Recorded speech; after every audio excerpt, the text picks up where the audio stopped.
हे सखी रतिया के बतिया की कहियो, रतिया के बतिया की कहियो, अभिल टूटे छे बतनवा।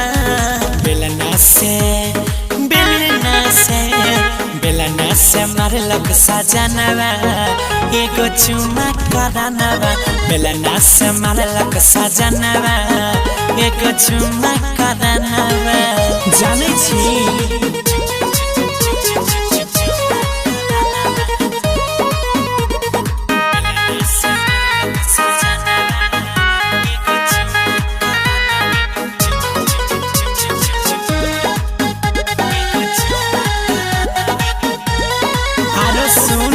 के सजनवा रहै हाहुआइल, बुझलै ने हमारो लाचारिया। मलियै हरदिया दरदिया नहीं जाइ छै, दर्द करै छै कमरिया। लागै सजनवा रहै हाहुआइल, बुझलै ने हमारो लाचारिया। मलियै हरदिया दरदिया नहीं जाइ छै, दर्द करै छै कमरिया। लाज शरम नहीं बोले पलियै, केकरा के दिए रे खानवा। बेलना से मारलक सजनवा, राती वही करानवा।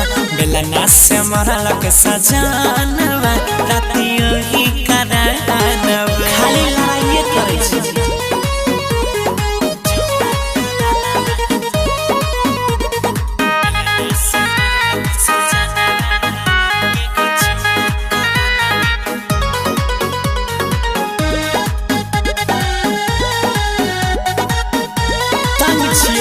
केतना बतैये पिया शशिकांत के, आबै छै बहुते गाड़ी के। राते के खेला खेला काहे टिंगू, लागै छै पैर जैते भारी के। केतना बतैये पिया शशिकांत के, आबै छै बहुते गाड़ी के। राती के खेला खेला काहे टिंगू, पैर जैते हमारा पे भारी के। गौरविया जैसे अरज करियै, मानै नहीं उहो कहानवा। बेलना से मारलक सजनवा, राती ओही करानवा। बेलना से मारलक सजनवा, राती चुमे करानवा। मजो ले मारबो कर।